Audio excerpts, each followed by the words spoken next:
çekeceğim.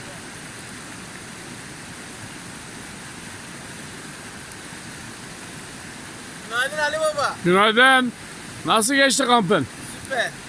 Evet, neredeyiz? Bozdoğan Şelalesi'ndeyiz. Şelalesi'ndeyiz. Karaçoban Köyü, Toroslar ilçesi, Mersin.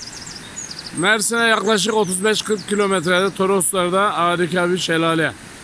Şu anda sabah oldu. Ateşi canlandırdık. Adem Bey çadırdan kalktı. Adem Bozkaya. Şu anda şelaleyi de çekeceğiz sizler için.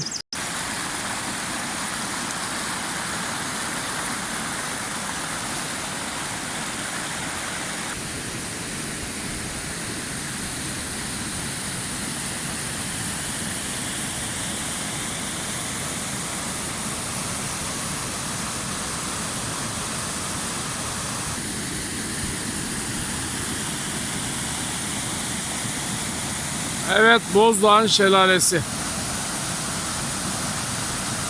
29 Nisan 2020 sabahı.